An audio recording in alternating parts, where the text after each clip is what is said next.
السلام عليكم ورحمة الله. مرحبا بكم معايا في قناتي سافيغ دو امال، وصفة جديدة وفيديو جديد. هذا النهار غادي نحضروا مع بعضياتنا واحد المقبلة بالفلفلة كتجي غزالة، نرافقوا بها الطويجنات ديالنا والاطباق ديالنا تجي رائعة جدا. وصفة اللي هي بسيطة حبيت هكا نشاركها معكم. قبل ما ندوز ونتعرفوا على الوصفه، نحب هكا نشكر كل المتتبعات ديالي الاوفياء، شكرا جزيلا لكم ومرحبا باي وحده كتشوف القناه ديالي لاول مره، ونتمنى هكا ما تبخلش عليا باشتراك وتفعل الجرس باش يوصلها كل جديد. ودابا ندوزو باش نتعرفوا على هذه الوصفه. خديت هنايا الفلفله اللي هي طريه كما شفتوا، يلا حيدناها. غادي ندوز باش نغسلها ونشفها، من بعد غادي نوضعها هكا في واحد المقلاة باش نشويها بجميع الجوانب. هكا نبقى نقلب فيها حتى تشوالي كليا كما كتشوفوا معايا في الفيديو. مره هكا نقلبها باش ما تحرقش وباش تشوي عندي مزيان. من بعد نوضعها في واحد الكاسرول ولا طنجره بهذا الشكل هذا. يمكن لكم توضعوها في ساشي ديال البلاستيك، انا كنفضل نديرها هنايا في شي كاسرول، نغطي عليها باش تولي عليها ديك السخونيه، باش من نبغي نقشرها تقشر عندي بسهوله. من بعد ملي تشوات عندي الفلفله كامله غطيت عليها، نخليها ترتاح شي شويه. من بعد ندوز باش نقشرها. هنايا نحاول ما امكن ما نمسهاش بالماء باش ما تبسلش عندي، حيت ديجا راني غسلتها من قبل ما نشويها. ندوز هكا نقشرها بهذه الطريقه هذه سهله للتقشار، ما غاديش تعذبكم. من بعد غادي نفرغها بديك الزريعه اللي كتكون فيها، نضفها مزيان هكا بواسطه السكين، حيد لها كلشي دوك الزرارع وايضا دوك الخيوط او الخيطان اللي كيكونوا بحال هكا باش ما يطيقوليش المروره في الفلفل. صبحت عندي بهذا الشكل، نضحها هكا في واحد الشبكه ونبقى مستمره حتى نعدل جميع الفلفله اللي عندي.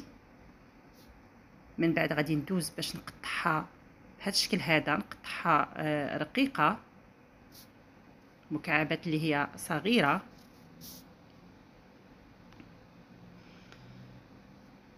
هكا باش تجيني ظريفه وتجيني زوينه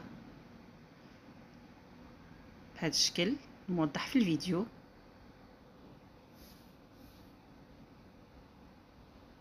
هاد المقبله كتجي رائعه جدا. هنايا من بعد من غادي نسالي التقطاع، غادي ناخد واحد زوج حبات ديال مطيشه، حتى هما غادي نقشرهم ونحيد لهم ديك الزريعه اللي كتكون هكا في الوسط، نفرخهم. من بعد نقطعهم حتى هما مكعبات اللي هي صغيره الحجم بحالها بحال الفلفله.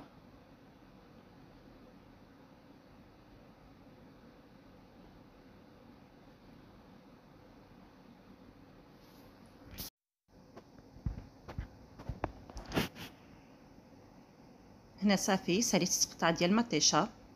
غادي ندوز باش نقطع واحد جوج ديال الفصوص ديال الثوم اللي خديتهم وقشرتهم.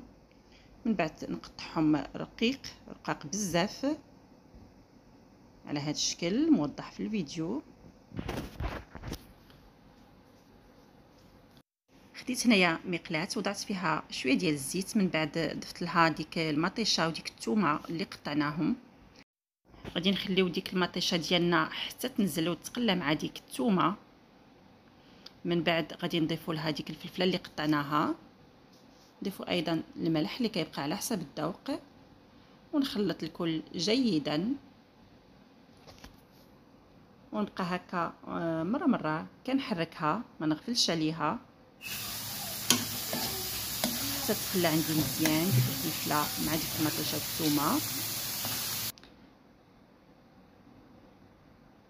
من بعد غادي ندوز باش نطفي عليها النار ونقدمها على هذا الشكل.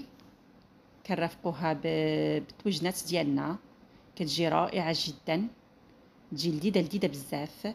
نتمنى تعجبكم هذه الوصفه وتجربوها.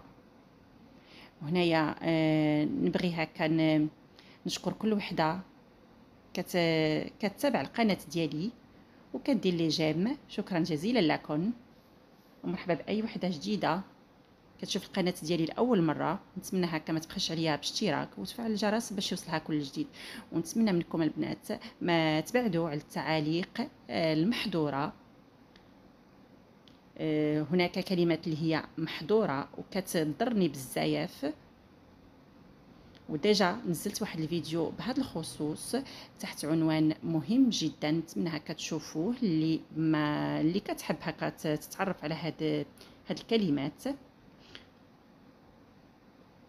وهنايا البنات ما بقى ليا غير نقول لكم بالسلامه في وصفه جديده وفيديو جديد ان شاء الله. السلام عليكم ورحمه الله.